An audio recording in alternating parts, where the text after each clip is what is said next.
Food manufacturing in Scotland has grown 3 times more quickly than in the rest of the UK, by 13% rather than 4%. Since 2007, retail sales of Scottish food and drink brands in the UK have risen by approximately 30%. Overseas exports have risen by 50%. See, the Scottish Government, working with industry, has been able to deliver major successes, opening up the USA markets to our beef, the Chinese market to our salmon. We are still looking for more progress. But we're still losing tens of millions of pounds each year by not being able to sell lamb to China, beef to Japan, whisky to India in its proper form.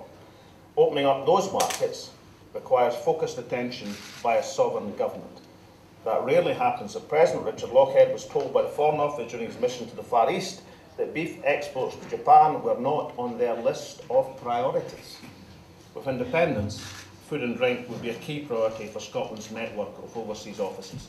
But the really frustrating thing about last week's CAP announcement is that it could and should have been so much better for Scotland's farmers.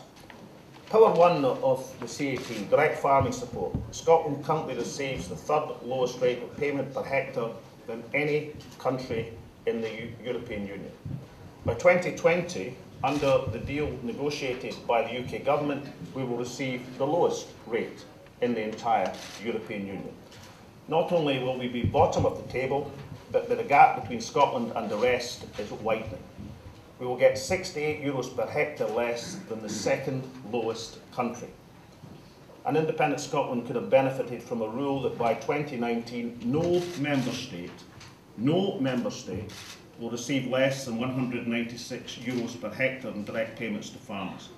That would have meant, instead of a 12% real terms cut to our budget, we would have had a 34% rise. That in itself would have resulted in payments to our farmers worth an additional billions of euros, £850 million, €1 billion in the period to 2020. It's purely and simply the short-changing of Scottish agriculture, not just according to our arguments, but according to their own logic. But one thing I wanted to add today, that perhaps the most significance, doesn't come just from direct payments, where we get a bad deal. It's also in rural development funding, Pillar 2 of the CAP. Scotland gets the lowest rate of support for rural development anywhere in the European Union. If we had, and I think it's a reasonable analogy, a reasonable comparison to make, if we'd been able to negotiate a similar deal to the Irish Republic in terms of funding per hectare for the period to 2020, this would have given us another €3 billion. Instead, we received €500 million under Pillar 2. An extra €2.5 billion is an enormous sum of money. Indeed, we have calculated, the government economists, that this entire additional subsidy would support an additional 5,500 jobs across Scotland, such as the drive of the rural economy and the food sector through the Scottish economy. We could have quadrupled the budget for helping the food and drink sector. We could have trebled our support for new entrant farmers and our funding to enhance Scotland's protected sites. We could have doubled the support for farmers in the most remote areas. The consequences of what's happening are far-reaching. Now, it's incomprehensible that Scotland is losing out. And by Scotland, I don't mean the Scottish Government, I mean Scotland. I mean our farmers, crofters, land managers, the stewards of natural Scotland. It's our rural businesses, the supply chain, the families, the communities who are missing out because we don't have direct representation in Europe. Now, there's something puzzling about this. We were told today, in fact we're often told, how much we benefit from the United Kingdom Government's expertise, its size, its clout in international representation. So the obvious question is, given that clout, that size, that prestige, why do we end up with such a bad deal?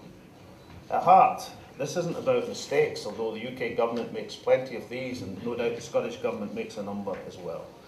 It's not actually about bad intentions either. It's not about malevolence. It's about priorities. It is a fundamental and inevitable consequence of the fact that decisions about Scotland are being taken in a parliament where Scotland only has 9% of the MPs. At Westminster, none of the 3 largest parties are in favour of production-related income support for farmers. And so inevitably, no United Kingdom government argues for better levels of support. At Holyrood, there's been a different view. food and drink is 5 times more important to the Scottish economy than to the rest of the UK. Many parts of Scotland depend on the food and agriculture industries. Nowhere in Scotland is far or distant from rural or agricultural land, and therefore all the political parties want to ensure the sustainability of rural and remote communities. It's an issue where there's a fundamental divergence of priority between the two parliaments, and the consequence is that farmers in Scotland are unlikely to ever get the deal they deserve under current constitutional arrangements.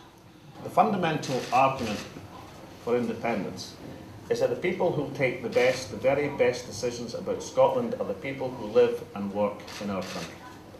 Nobody will do a better job than the people who live and work in this country, creating the sort of country we want to see, reflecting our own priorities and our own values.